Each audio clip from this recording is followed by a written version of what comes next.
Good morning. I am Steve Weber. Welcome to the American Gumption Morning Show. Today is Monday, April 19th, and show number 158. So, yeah, today's going to be, well, and today, before I get into that, today is kind of the first week back after my 3.5-week trip. I was back last week. I did 3 shows, but that was like kind of a, catch my breath after a hard workout. I didn't feel like I was really into any kind of a groove. So this is exciting because it's kind of that week where I get back into a bit of a groove. Now, one thing I'll say is that the groove I'm going to get into is a new groove. It's going to be similar to the old groove that I was in for 8 months before, or the last 8 months, or at least before I ended up taking the 3.5-week drive across America.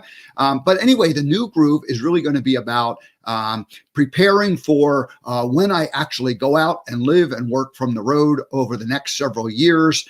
And that's going to, hopefully happen by the end of the summer, sometime around there, maybe the fall. And so anyway, my monologue today is going to be talking about some very specific intentions I have to attract some sponsors and broadcast partners, create some new business affiliations that will allow me to go out and do that. So anyway, and the reason why I'm doing this, specifically these intentions, is because of our guest that's coming up. Andrew Kaplan is going to be joining us at about 15 past the hour, and we're going to be talking about his book, the last law of attraction book you'll ever need to read. And so Andrew is a law of attraction expert, and I'm very excited to speak with him about it because I have spoken about the law of attraction. I've been a fan of the law of attraction, and I use the law of attraction. Obviously, I'm a fan of Abraham Hicks, and been following that really for about 10 years, but the last couple of years, the last 2 years more intently. And anyway, so we're going to talk about law of attraction with Andrew coming up in just a few minutes. All right, so before I get into my monologue, let me go ahead and just share with you what's coming up this week. Now, tomorrow I plan to do a show. I do not have a guest scheduled, so I may just do a monologue, or I may end up popping a guest, and we'll find out. On Wednesday, Pamela Jane Garand is going to join us. She is a singer-songwriter, a poet, speaker, writer, sage, sound alchemist. She is a sound healer. So she is a singer and a songwriter, but we're going to talk about some sound healing and how that whole thing works. And that'll be on Wednesday's show. And then I'll also do shows on Thursday and Friday. Alrighty, so that's what's happening this week. And again, like I said, we're establishing a new normal, a new routine as we get going here. And we have Angie. Is it Angel or Angie? Well, let's see. Let me throw that up there. I don't have my glasses on. I think it's Angel. Angel, welcome. Thanks for joining us this morning. All righty. So let's see here. Where are we? What am I doing here? The monologue. Oh yes, I gotta remember how to work these buttons. I'm out of the groove on it. All right, so my monologue today is the sponsoring intentions. Sponsoring intentions, and again, this is from Andrew's book. One of the things he said was in chapter 5 is you gotta have your own. What do you want to manifest? What do you want to create? And so this is something that I've been working on and thinking about. But this is what we're going to talk about: the sponsoring intentions, and especially. It's really about the American Gumption Project. And let's just review quickly, say the American Gumption Project is me living and working on the road for the next 4 to 7 years, going around, doing interviews, meeting ordinary people living extraordinary lives, and bringing their stories to you. And how do I bring them? Through 3 different shows, and I'm going to talk a little bit about those 3 shows, and then I'm going to talk about some of the other sponsors that I need. But in the big picture, what I'm looking for is 3 areas. I'm going to call them 2 major sponsors and 1 additional sponsor. And so 3 of them altogether. So the first one is broadcast production. And under broadcast production, I have 3 different shows. So I imagine they could be 1 person, 1 organization or one group that I work with on all three, or it could be three separate groups. We'll just have to wait and see how that works itself out. And then the RV is another partner that I'm seeking and will align myself with, and I'll talk about that. And then the technology and the AV equipment, and that's kind of maybe that's the easiest one. Because it's kind of just some very specific things, that I'll need, and so we'll figure out how to make all that happen. Alrighty, so let's go. And then one thing I'm going to say right off the bat is that I'm committed to creating 10x to 100x return on investment for any and all alliances or partnerships. So in other words, I'm not looking for someone to just come along and support my vision. I'm looking for someone who I can actually provide some real value to, and someone who aligns with the American Gumption vision, and that I can provide some real value to them. And obviously they're going to be an organization that has an interest in doing whatever it is they do. And I'm going to support them. And so we're going to make that work. So 10x to 100x return on investment for any of the alliances and partnerships that that's a commitment right off the bat. And then the second piece, and this is a real law of attraction piece, is remain open-minded as to how, where, and why. So in other words, I don't want to define exactly what it looks like because I don't know what their specific needs and interest will be. And it's my intention to find out and to align myself with them, and how it actually comes to be, we will determine and we will figure it out. So now the broadcast production, there's really three shows, and I'm looking at them as three separate entities that all kind of mesh together and complement each other, but I'm thinking of them as potentially three separate productions. And so consequently, there could be three different alliances that I have for all three of them, or they could all fall in under one roof. Again, that will wait to be seen. So the first show is really the new American Gumption morning show. I've been broadcasting since August 3rd. This is show number 158. Been doing 4 or 5 shows a week, since it started back in August. And my intention would be that this show would continue. And maybe it's not called the American Gumption show or morning show, American Gumption morning show. Maybe it's just called the American Gumption, broadcast or whatever we decide.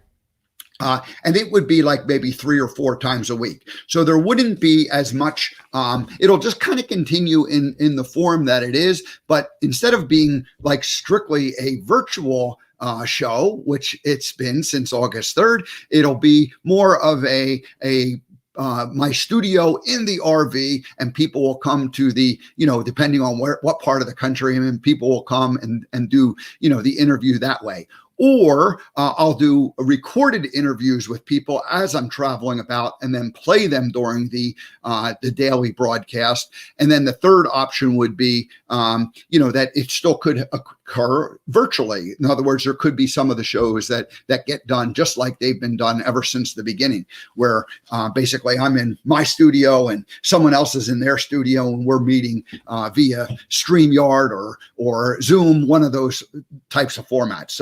So that's the American Gumption morning show. That's number one. And we're calling it the Daily Show for purposes of it. But this is like a mix of live and pre-recorded interviews. And it's a more spontaneous with minimal production. I want to increase the production value as I'm out there doing it on the road. But it's basically going to be kind of just like, me talking with other people, not a whole lot of, production in terms of editing and that sort of thing. It just will be what it is. So then the number 2 show that I envision is I'm going to call it the produced interview show. And this is really going to be more of a broadcast quality show, where I actually, have more of a long form interview that's video, and it's me interacting with them, or really them telling their story, but kind of maybe think of like a 60-minute style. I'm not a huge fan of, the 60 minutes, what they necessarily talk about, because my show is going to be much more positive and uplifting and not tearing, people apart and doing a lot of gotcha. But I'm telling happy stories. That's the one common thread through all of the American Gumption shows, is that they're shows that are uplifting and inspirational, ordinary Americans living or ordinary individuals living extraordinary lives. That's what we're showcasing, as opposed to, some of the, scandalous type of investigative reporting that happens with it. But imagine, like, you're meeting a person in their home, you're meeting them, at different places, and you're maybe sitting on a bench having a conversation with the person. So that's and so this will definitely be a produced show. So I definitely need a broadcast partner and production company for that type of show. Alrighty. And I imagine it being about a 20-minute, 22-minute interview that would fit into a 30-minute time slot. Now, the third show is what I'm calling the virtual reality or travelogue show. And this one's really just going to be kind of like me living on the road and meeting the different people, and maybe outtakes from the first two shows, kind of maybe some, behind the scenes conversations, and then, putting some kind of a camera on the outside of my RV as I drive down the road and drive through different parts of the country. And you could see that and, talking about that. So that's more of a lighthearted, not necessarily doing an interview style, but something that's kind of like more of a virtual reality travelogue show. And again, I imagine that would fit into, maybe like a 30-minute time slot on a broadcast, broadcast show. So those are the three shows. The one is the American Gumption Morning Show, kind of this broadcast that I've been doing, do maybe 3 or 4 of them a week. And the second one would be more of produced videos, produced interview.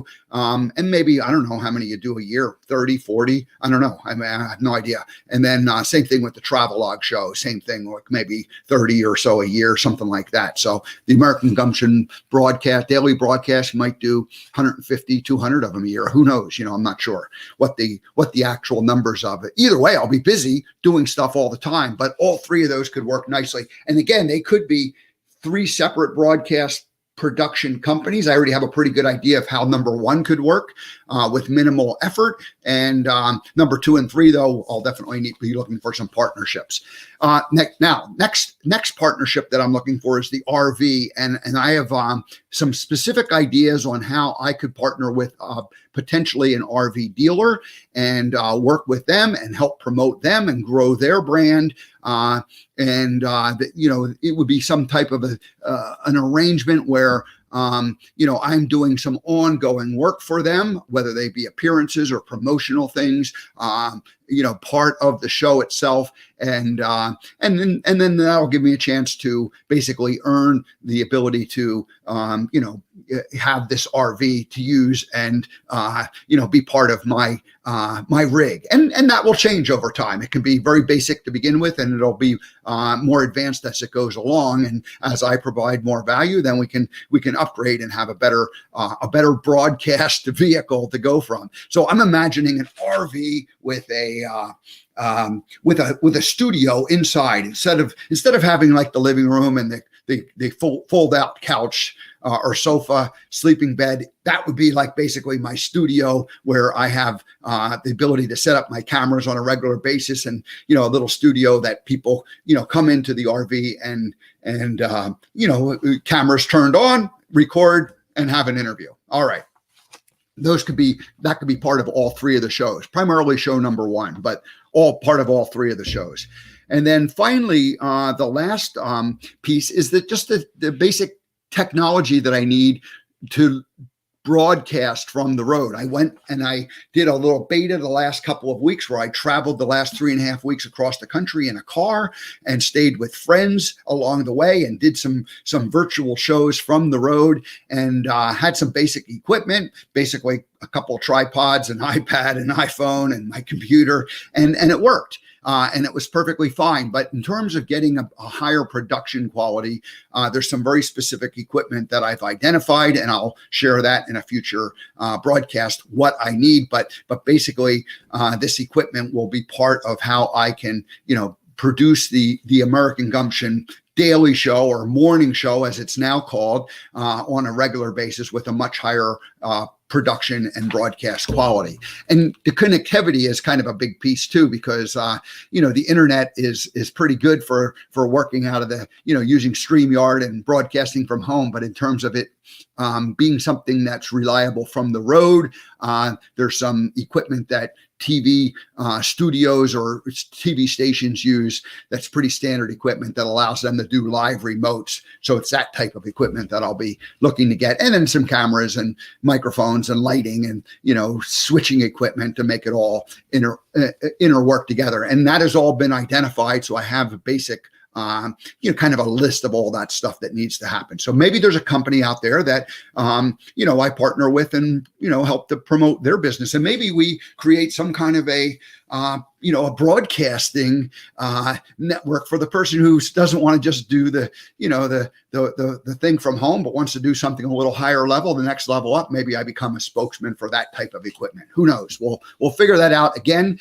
because it's law of attraction, we want to just say what are the needs, and then we'll let the actual details of how it comes to manifest and how it actually comes to be work itself out. Not be so committed to it that I'm stuck with that. All righty, so that's basically what I wanted to share with you today, and that was from reading Andrew's book, The Last Law of Attraction book you'll ever need to read. And I've read it, and chapter 5 or right about chapter 5 said, hey, you got to list what you're doing. So I wanted to share that publicly in terms of what I'll be what I'll be manifesting, not attempting, I catch myself, what I will be creating. I will be creating these partnerships and sponsorships over the next couple of months as I go from, being a broadcaster here in a studio in Southeast Pennsylvania to someone who's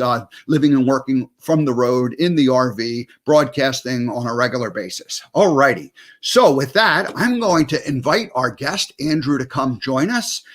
He is in the green room, warmed up. Hopefully they've been taking good care of him. The American Gumption elves have been back there, making him feel comfortable. Andrew Cap, welcome. Thanks so much for having me, Steve. The elves have been very kind. The cookies in the green room are awesome. Thanks so much for having me today. Good. Well, welcome. Thank you. I'm glad you're here. And this is exciting for me because this is the first time that I've spoken with a law of attraction author, someone who is really, dug in deeper than just, me being a student, listening to Abraham and kind of figuring it out and reading stuff and, being a student day in and day out. So. Welcome. Yeah, thanks for, and I'm really anxious to talk about that. But just when you were talking, I'm in the green room and the elves are like giving me pens and paper because I'm writing all these notes, both ideas that were inspired for me and for you. Because when you were talking about partnerships, just to throw that out there, and we'll circle around and back to law of attraction related. I wonder if you could partner with tractor trailer hitch companies. I wonder if you could partner with camping companies or survival gear companies. There's so many things related to RV that might be able to go in there for you. And just off the top of my head, I want to share that with you before I forgot. Thank you. Yeah, no, it's funny.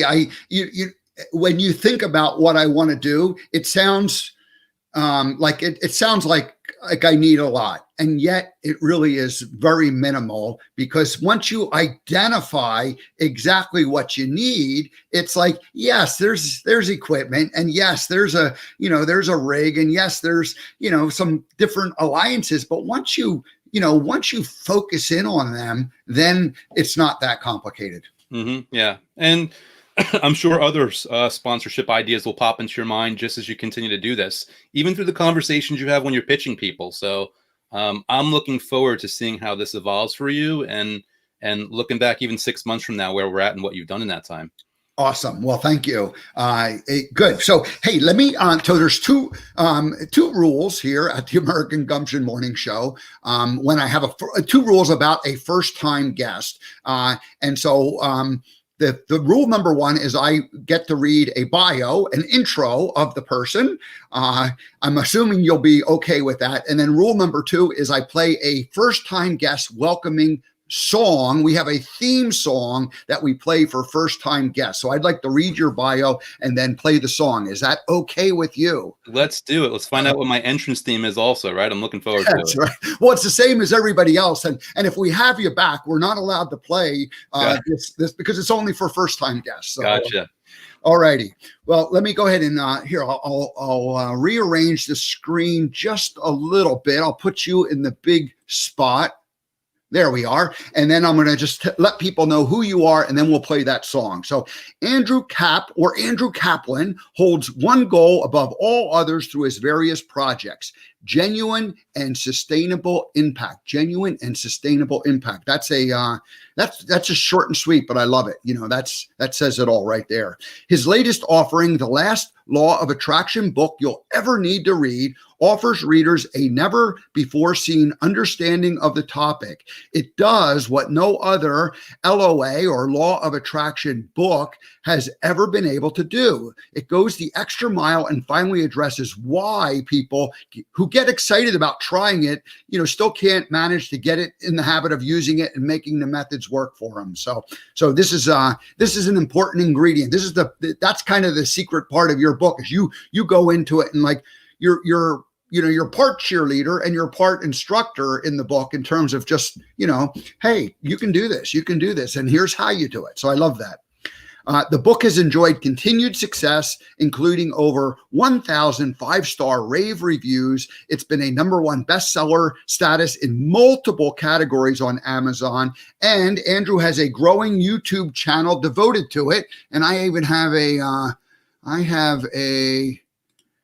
banner there. It says Andrew podcast Shatter. What does it say? Shatter the Mold. Mm-hmm. That's all. It's another project I've got. So I've got a Shatter the Mold podcast. The YouTube channel is youtube.com/Andrew Cap. And yeah, we'll definitely dive in and talk about the book. And quick little confusion dissolving here. Like, there's Kaplan and Cap. The reason that it's Cap for the book is I had to shorten my name just because there's another Kaplan out there and I didn't want to cannibalize the sales. So people interested in the book will look for Andrew Cap. That's where they'll find me. Excellent. And your social, like if you find you on LinkedIn, it's Andrew Kaplan. So anyway, you go by both names. Yep. Depending on the situation, I go by both. And I think hopefully most people will, after this interview, they'll either be interested in the book or just the free YouTube content. That'll be the most useful to them in the context of the conversation we're going to have today. Awesome. Very good. Alrighty, so now Andrew used his techniques to reclaim his own life in a very short time after losing his business and his girlfriend all in the same week. That was not a good week for you. Not a fun week. Definitely not. But the fast changes that he experienced in his finances, his love life, and his health blew him away, so much so that, it made him understand how these simple methods were working and why they weren't working in the past. And really that was the inspiration for the book. And, it was like you wrote the book based on your own experience. Is that true or false? Yeah. So, I wrote the book basically to save the next person in line so they don't have to go through what I went through to get to the other side. And it's really just one of those things where people will be surprised. They read the book, and I'm happy to give you the background here, but I don't tell much of my story in the book. I'm more focused on here's what's going on for you, the reader, and here's some methods that will come into place and really putting it together. Because it's kind of like you can see on the cover behind me. I don't even put my name on the cover. For me, the book is kind of the star, but more importantly, the reader is the star. And I like putting the focus and the energy in that direction. I love that. All righty. So Andrew Cap, welcome to the American Gumption Morning Show. Let's play the first time guest theme song. All right.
you ever had a marching band welcome you to a show before, Andrew? I have not, Steve. It makes me wonder if I can get myself back on the show.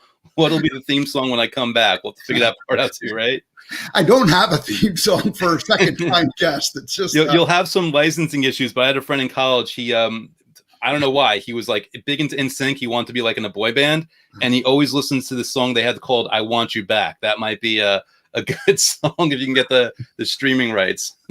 Right. Well, we'll stick with John Philip Sousa for the first time welcoming. So anyway, welcome. We're glad you're here today. Thank you so much for being with us. We're going to talk about law of attraction, but you teased it a little bit, and your book did not mention it. What was the backstory in terms of, what did you go through? What was that 1 year or week like where things fell apart, and then how quickly were you able to rebound? And because you probably were, my thinking is that you were familiar with the law of attraction before, but you weren't really making it work for you.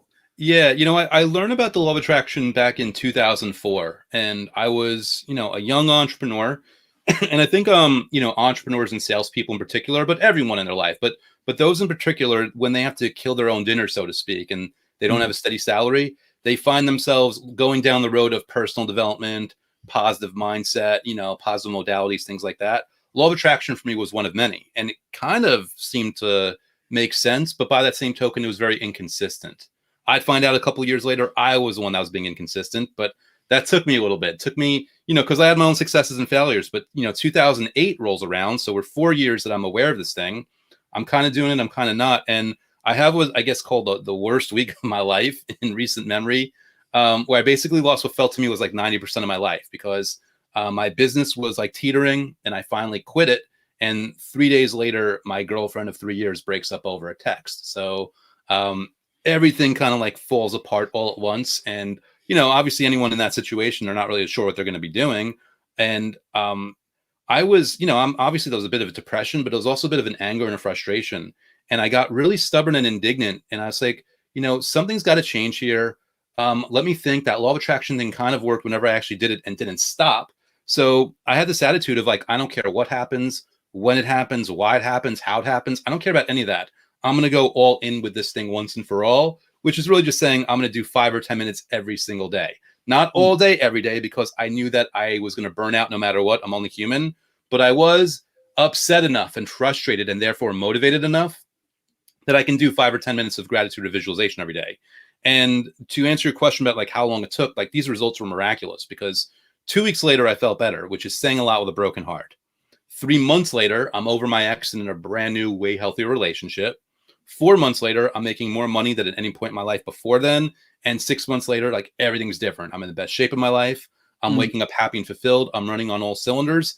And I learned the hard way that, whatever this thing is, and we're going to call it the law of attraction because that makes the most sense on my life experience. But whatever this thing is, this thing works if you work it.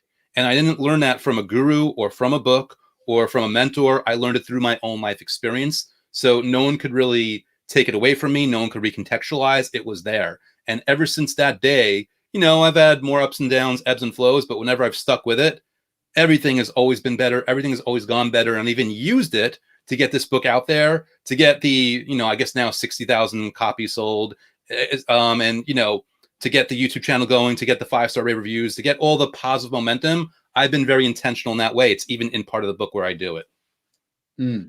Yeah. So it's funny you said 2008. That really was a kind of a transformative time. And that began, I had a plan that I had put in place about 5 years earlier. And 2008 was the year that the real estate market changed. And, for the first time ever, real estate went down. And I had a lot of momentum in that direction. So my momentum stopped. And really for me, it was 2009, but the same kind of a thing where I went, oh my gosh, I've got to do something different. And I didn't really, and I think it was around that time, that law of attraction, but I didn't really start, becoming a hardcore student until the last year or so. So anyway, so what would be, go ahead and describe what is the law of attraction for, somebody who, I've talked about it before, and I kind of assume that most people know what the law of attraction is, but imagine somebody not knowing what it is. Go ahead and just give your basic definition. Yeah, well, law of attraction is based on the premise that everything is energy, including you, including me, including the devices we're speaking on, and including our thoughts. And it's also based on the premise that like energy attracts like energy, and that since everything is vibrating at its own frequency, which if you don't believe me, look at your hand under a microscope, and it won't look as solid as your physical senses tell you it is. But because of that, we can be intentional about our thoughts and our feelings vibrating at a certain frequency to invite things that we want. So, it's really what you think about becomes your reality. But to quickly answer that person in the back of the room screaming, well, I've been thinking about that job promotion for a year, how come it's not here yet? I would always ask them, are you thinking about it with a sense of frustration, impatience, fear, uncertainty, doubt? Because if you are, you may think you're thinking about the job promotion, but you're actually thinking about and therefore vibrating the frequency. And if you don't believe in frequency, therefore programming your subconscious mind with the lack of the job promotion. Whereas if you're thinking about it in terms of enthusiasm, anticipation, gratitude, now you're thinking of it. Now you're actually tracking it into your experience. Yeah, that's such an important point. The idea that the law of attraction does not know a negative, or it doesn't. Vibrations don't recognize a negative. So if you're like frustrated and annoyed with the fact that you're not getting that job promotion, all the law of attraction is focusing on is not getting it instead of like, getting it. So how do we, what's one of the easiest ways to begin to become aware of that? Because when I hear people talk, and when I hear myself talk, when I started paying attention to the way I talked, I realized that vibrationally, I was sending out a lot of mixed signals. And now I can hear when others talk, I can hear kind of those negative mixed signals. So I became very aware of and conscious of the language that I use, and then the thoughts, and then your subconscious and your conscious thoughts. I mean, how do you begin to even get control of this? Yeah, so there's a couple ways. So, remember the first time I ever became aware of this was actually a year before I just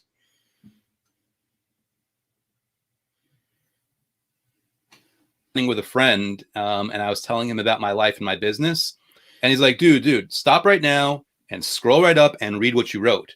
And I look up to everything I wrote. I'm talking about how frustrated I am, how nothing is working out. He's like, dude, you are programming yourself to do this. And he wasn't a law of attraction guy at that point, but he pointed me direction of this book, What to Say When You Talk to Yourself by Shad Helmstetter, which is more about like you telling me I was programming my mind for this. And I think that's all related. Mind, universe, it's all one big soup. So I guess a good suggestion is someone like, maybe they want to go into their Facebook Messenger and they look at all the conversations where they're catching up with someone and they look at how they're describing their life.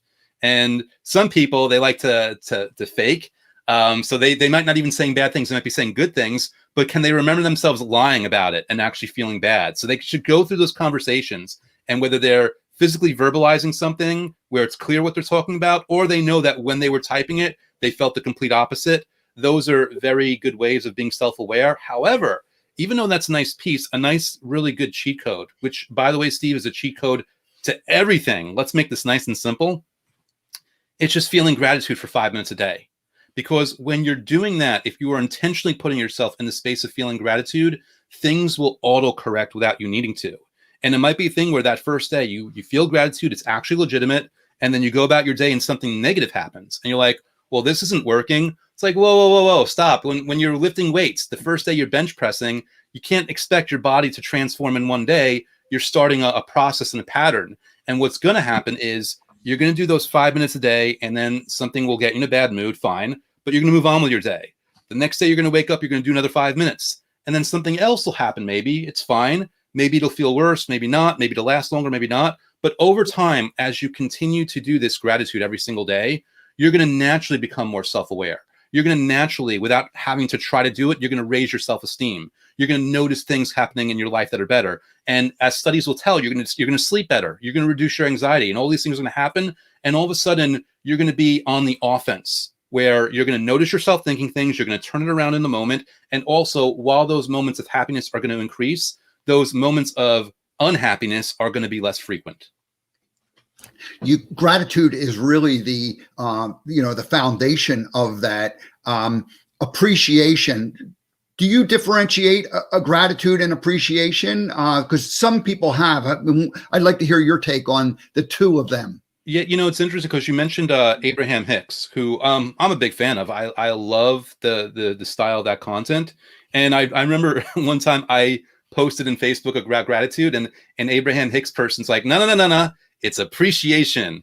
You're wrong, Andrew. And to me, it's like every word that we have, every language pattern, these are all loaded terms. So like the word God is a loaded word because everyone brings so much meaning. The word sex and the phrase law of attraction, the word gratitude, the word appreciation. I like to keep things very simple strategically. I would say that whether it's gratitude or appreciation, it's basically you feeling good while thinking about what you have or what you want or both. And if you keep it that simple without worrying about the specificity of the word or the way it's exactly defined, you're still going to get the benefit out of it. Yeah, no, that's great. The main thing is that we're in some kind of a mode where we're looking like at what is happening in the present moment and appreciating or feeling that gratitude, for what's happening, and just counting our blessings, just feeling like, hey, life is good. I've journaled for about 10 years, and I've done it off and on in terms of like whether I do it daily. But in the last couple of years, I started the reason why I'm saying it, I initially started my journaling as kind of a way to just sort of wake up and like, get whatever's in my system out of my system. And I changed my thinking about that in that I started like becoming very conscious of the words that I used to journal. I didn't like to put like any kind of negative spin on things or complaining about things.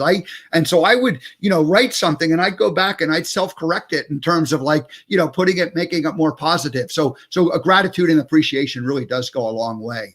It does. And the unfortunate thing of it is even people who are all about positive intention and positive mindset, oftentimes they think, they hear me say, just be grateful for 5 minutes a day, and they think it's ridiculous.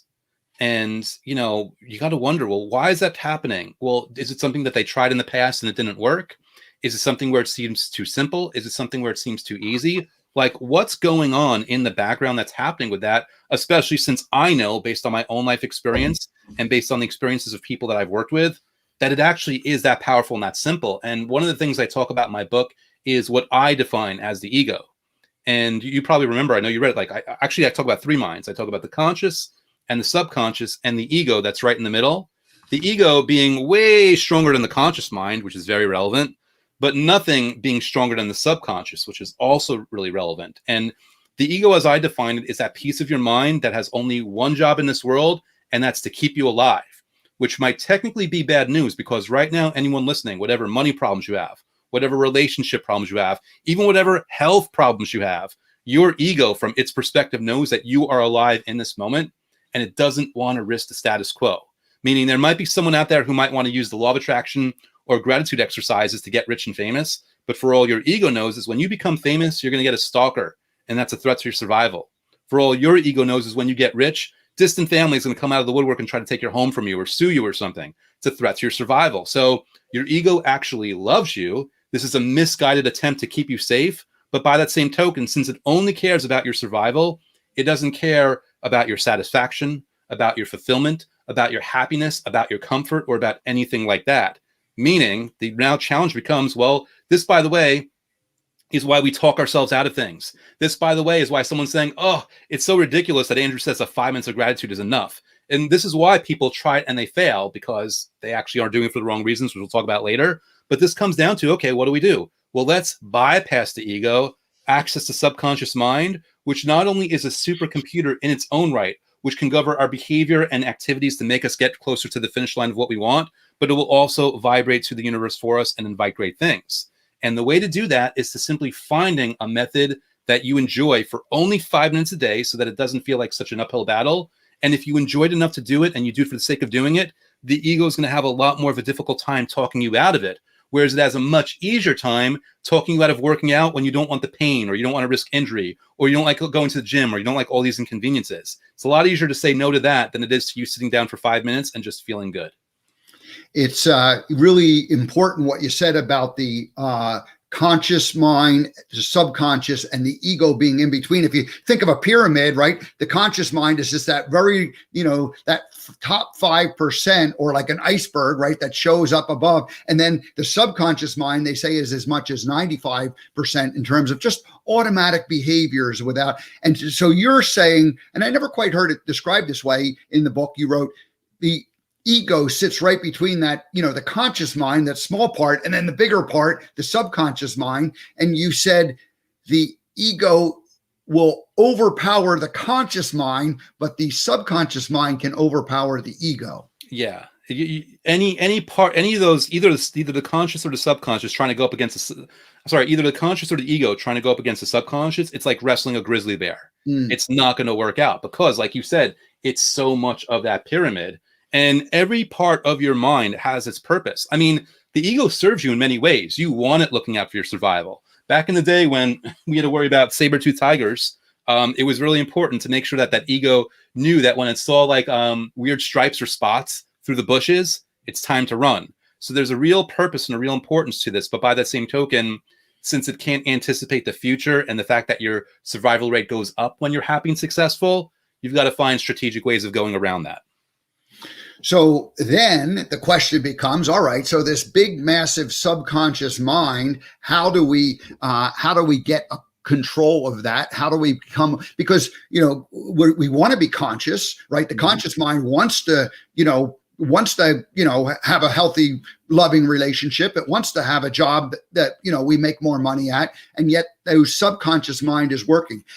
What do you say to the person who's like struggling with getting control of the subconscious mind? Well, I wouldn't say to control it, first of all, but let's look at it this way. Let's take Olympic athletes. Olympic athletes are the highest form of physical development and mental efficiency also. It's not just physical, it's mental. The level they have to perform at. Well, what do Olympic athletes do? Well, you do a little research, and they actually visualize and meditate, running their events in their mind repeatedly before they ever actually do the event. Now, let's think about this. You look at an Olympic athlete's schedule. It's nonstop around the clock. There is no time to waste on anything. Everything needs to be efficient. So if that's true, why are they, quote unquote, wasting time with this? Because it's not a waste of time, because studies and science have shown you that anything you run through in your mind versus physically done, your subconscious mind can't tell the difference. The Olympic athletes are actually efficiently training in that way. So getting back to controlling the subconscious mind, no, I'm not going to control it. I'm going to gently and efficiently and easily feed it instructions for it to act on through gratitude and through visualization and through scripting, which is just journaling about your life in the present tense as if you're already living your dream life. Just by engaging in those processes, it automatically skips over the ego and automatically accesses the subconscious mind for you.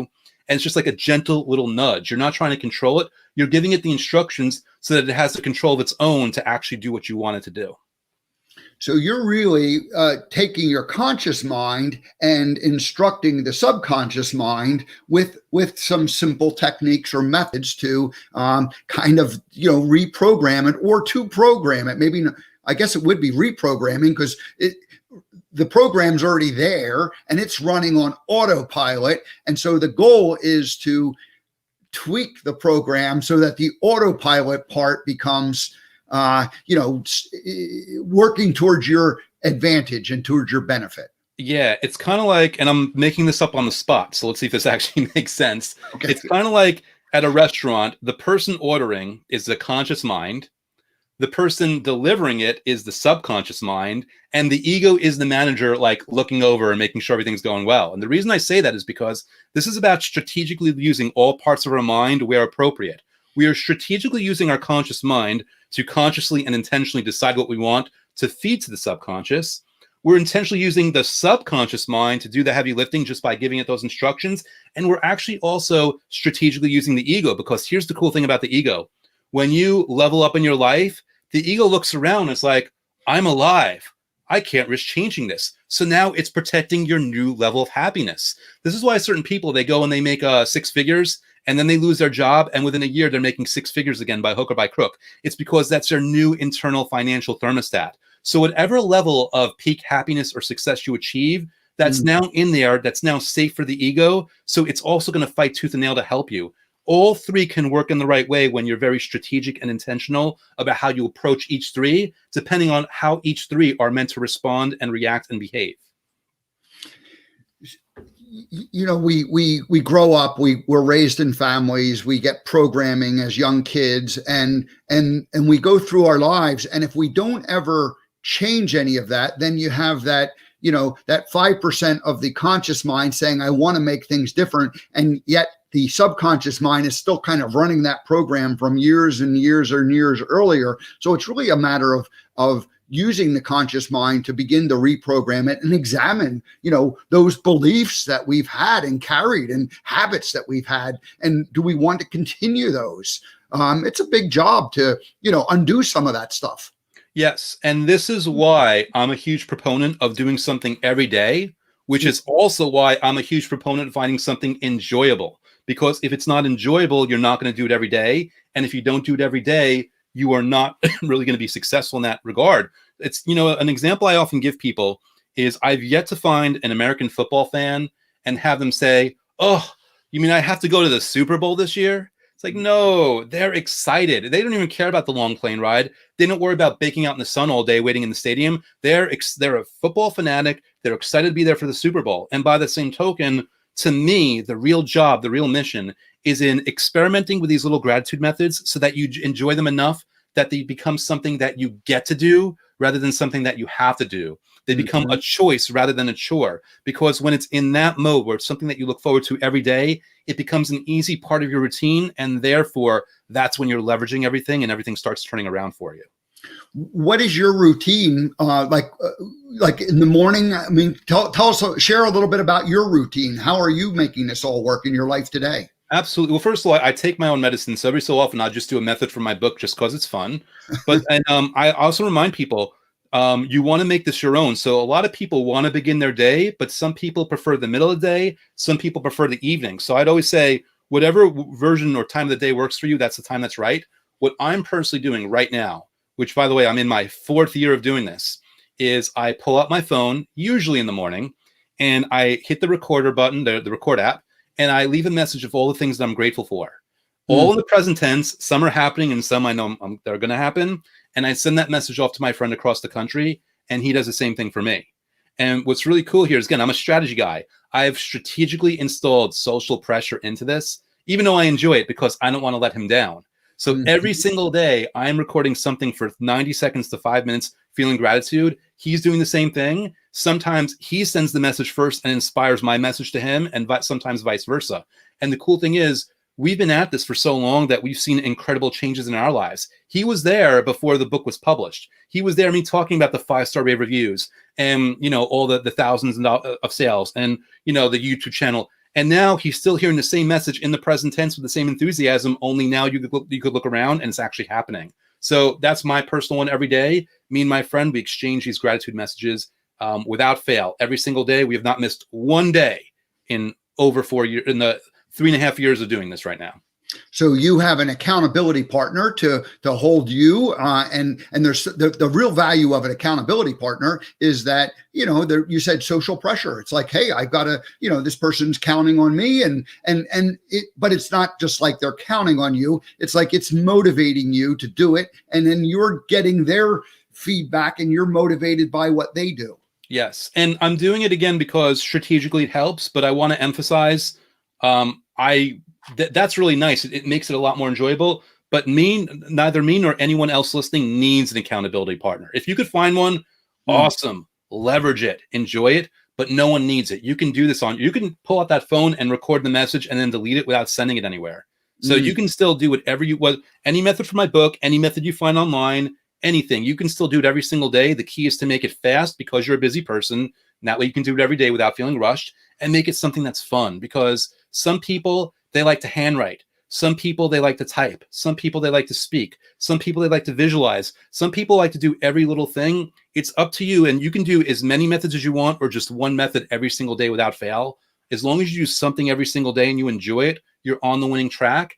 And, even though, like, let's call me lying or delusional, even though I believe that you'll see some amazing things come. If I'm wrong about that, you are still taking 5 healthy minutes out of the day where you're not worried about your job. You're not worried about the relationship. You're not worried about that nagging injury. You're not worried about the state of the world. You're giving yourself 5 minutes to just breathe and relax and enjoy yourself and appreciate life in the moment. That in and of itself is a gift that can't be replaced. Abraham talks about the intention, and lots of other people who mindset people talk about like just getting clear on the intention, and then but not being so specific that you like are trying to control it, letting that subconscious mind, letting the subconscious connected to the universe, to the quantum field, do its magic and bringing it, the attracting part. What do you say about, how specific do you want to be, and where should you be specific and where should you not be specific? Yeah. So to me, there's 2 elements of specificity. First, I'm a huge proponent of using specificity to the point that it still feels good. As soon as it starts to feel weird or overwhelming, or like, I don't know how I'm going to ever do this, you're in a bad place, because if it doesn't feel good, it's counterproductive. And kind of what Abraham was saying, you could pull out and be very general. As long as you feel good, whether you're general or specific or anywhere on that spectrum, as long as you feel good, you're inviting what you want, because the universe still knows. Again, we are one big energetic soup, and every thought you have, conscious and subconscious, the universe knows it anyway. Now, by that same token, if you want to use a level of specificity and it feels good, you should still, I would recommend leave a little flexibility, because the universe will often pleasantly surprise you. Going back to my story, you notice what I said? I said, I don't care what happens, when it happens, why it happens, how it happens. I still use details and specificity in my visualization, my gratitude, but I didn't worry about the outcome. And what I've seen in my life and the lives of others is when you're not worried so much about the details or the timing, by the way, things will often come faster and better than you could have imagined. Because someone, again, I love using jobs because we can all relate, even if we want to work for ourselves. Someone might want that brand new job and they're really being intentional about it. But if they can relax and sit back and be a little looser, maybe they don't get that job, because a month later, a better job at a higher salary with a better commute, with better people, with more career prospects comes later for them. Maybe the universe is keeping you from a specific thing because 1, you're pulling it away through your frustration, or 2, it has something way better. If only in the meantime, you'll just say, let me enjoy my life in the meantime. Let me understand all things in good time. Let me invite whatever might come to me and be pleasantly surprised. 1 year ago, I had the vision of the American Gumption project. And it was just the one show I envisioned. And then the Daily Show came out of that, starting, a few months after I had the original vision.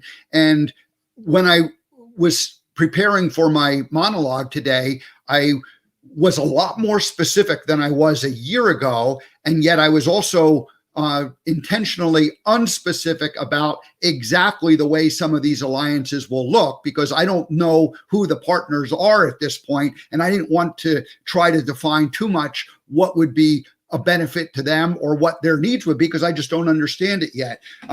Is that, do you have any comment on that?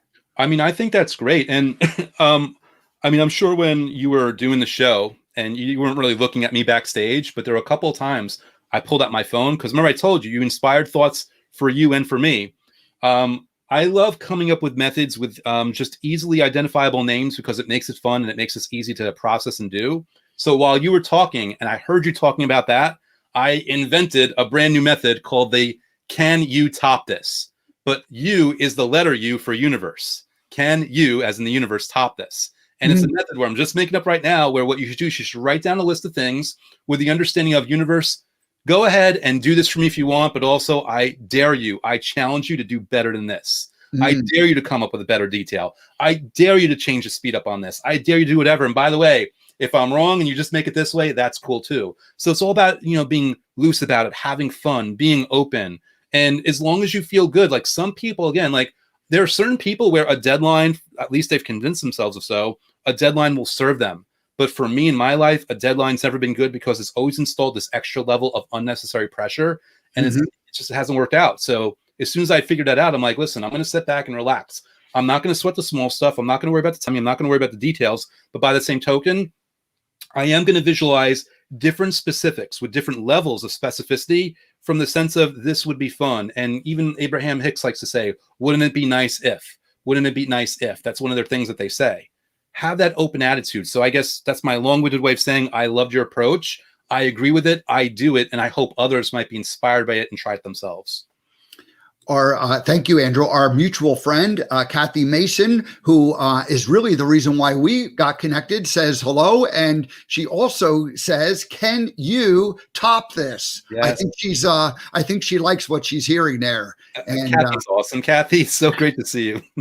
And then we have Angel also commenting. Let me make sure I'm reading. In intention with inner voice, what do we really want? And then she also says trust, ask, faith, action, flow. So yeah, it's all about getting focused on what it is we want, and then letting the universe, the you, take care of the details and how it comes out. So we just have to kind of it's not easy to decide what we want sometimes. What do you say to the person who's just not sure where they want to go? So two pieces. One, just to speak to what Angel said, she used the word action. I didn't want to miss that because Abraham spoke of inspired action. Part of this process will require action, but it will be inspired. You'll be visualizing for a certain point, and then you'll be inspired to write that book, or inspired to reach out to that sponsor, or inspired to take whatever it might be. And since it's not coming from a sense of lack, but from a sense of enthusiasm, that's where that's going to be good. Now, to answer your question, it's actually the same thing. When you're visualizing good things, don't even what I would do? I would do a scripting session where I'm saying, I'm so happy and grateful that I finally have certainty in my life. I'm so happy and grateful that I know exactly where I'm going, but I'm also grateful that I don't need to come up with everything perfectly. I'm grateful to wake up happy and fulfilled every day. I'm happy and grateful to have great people in my life. Doing that, and all of a sudden little details will occur to you where you're like, okay, now I know what I want. Meaning, don't put yourself in so much pressure and so much of a rush. Or, go the opposite. Say, let me challenge myself to write 500 things that I want and just spill it out, like a big brain dump.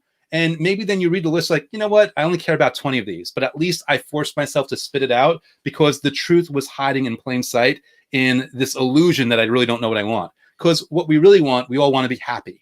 We all want to be content. We all want to be grateful. We all want to love and be loved. We all want that. Go from there, start on that foundation, and let the other details kind of find their way to you. I like that. I'm thinking about the last 10 years of my life, and there was it was a transitional time. I had done this one thing for 15 years, and then that ended, and I wasn't really sure what I was going to do next. And it was like this. I was in Montana, and I remember. And this is a perfect law of attraction example. I remember saying over and over, as soon as I can figure out what I want to do next, I was like so much in the future in terms of not allowing, staying present and just appreciating and enjoying, some of the things that I was, and it was like a forced trying to make something happen. And it just didn't happen. And I realized in the last 2 years, oh my gosh, I have so much clarity now. But there was about a 7 or 8 year period where I was focused on unclarity, right? Mm. As soon as I can figure out, as soon as I can get clarity, and that trying to force the clarity just didn't work. Yeah. And, I've been there. We're often told, again, you're talking about programming growing up, and even after you've grown up, we're told that we're supposed to have purpose. We're supposed to have direction. Well, yes and no. If you put pressure yourself on that to find what that means, you might be limiting yourself. And I think the number one lesson I take away, at least from my experience when I was trying to force things, is the best thing that I could have done for myself in that moment was to enjoy life in the meantime. Because not only, whether let's pretend you believe in reincarnation. Even if you do this go around with these details, with this personality in this life, these friends, this family, these circumstances, these opportunities, you still only get this once. So right. knowing that you only get this specific trip once, don't waste it. Enjoy yourself in the meantime, because ironically and strategically, that will bring what you want sooner and better anyway. But it's really like me. I worked so hard on my business, I wasted my 20s. I could have enjoyed them so much more. And if I enjoyed them, I would have been so much happier and successful. I wasted them before finally getting my act together. And I'd advise people, find something every single day to enjoy and appreciate. It really does make a difference. And even if I'm wrong, at least you're not wasting your life. But P.S., spoiler alert, I'm not wrong. Yeah. So I apologize. I'm just now putting up your banner that I had prepared. Andrew Kaplan, Law of Attraction expert. It's andrewkap.weebly.com. Yeah, actually, I have a better link. That one's just for my media kit. I mean, that people want to check that out. They can see interviews and stuff, but that's more for podcast hosts. One that I would recommend to people is lastlawofattractionbook.com. So don't worry about that one. That'll link you to it and then you'll see it. But yeah, lastlawofattractionbook.com will auto forward you to the Amazon listing. You can check it out in Kindle or paperback or audiobook. But also, just because, not wasting the opportunity, you could also go to youtube.com/AndrewKap. And either way, so that's a little preview back-end link if people want to check out other interviews and stuff. But the other stuff will go more to the book and the YouTube channel. And the podcast is called Shatter the Mold. So just find that on wherever you can find your podcast. If I may, Steve, a quick story about that. Yep. When I launched Shatter the Mold in March of 2019, I had no idea I was going to write this book. I was giving myself permission to experiment and feel. And it only came to a conclusion, like, I want to do something new in my business. Where do I provide value? And where, to be candid, will I not be bored? Where won't I be bored? And where I'll be excited to engage with customers. I'm like, let me finally talk about this law of attraction stuff that I've been doing for years anyway, and express myself. And once that happened, I was still doing Shatter the Mold, which is an entrepreneurial podcast, which still is to this day. But I added in the level of like, let me tell people about my journey. Every episode, I'll update where I'm at with law of attraction. I'll tell people about the articles it's featured in. I'll thank people for all the reviews. So I pivoted in the moment without, I love the Shatter the Mold thing. So I didn't have to throw that away. I didn't have to give that up, although I could if I wanted to. I just pivoted in the moment with what I was inspired to do through, all the visualization, through all the gratitude. So even my medicine of what I teach brought me to the point of sharing it through this book itself. Well, terrific. This is a lot of fun. We should wrap up, but I'm going to give you the last word on anybody who doesn't believe in the law of attraction or doesn't think that it works. What would you say to that person? Let's talk about lifting weights here to get muscles. You lift weights, you get muscles, right? It's very oversimplified. All right, I want to give you two possible explanations as to how this works. Explanation number one is when you lift weights, you go to sleep at night, the muscle fairy comes and she waves her magic wand and you wake up with more muscles. Poof, congratulations. Explanation number two is when you are lifting weights, you're putting so much stress on your body that your muscles are actually tearing in little areas. And then your body responds by healing itself by filling in those gaps with more muscle fiber, hence more muscles. Now, that's a butchered explanation, but I'm sure most people would say, Andrew, it's the second one. To which I say, unless you're a personal trainer, it doesn't matter what the answer is. All that matters is you put X, you get Y. You, you do these, you lift weights, you get muscles. And by that same token, if you do these methods, these gratitude methods, these visualization methods, these scripting methods, even if you don't believe in the law of attraction, by hook or by crook, you will see results. And when those results come, please don't give me credit.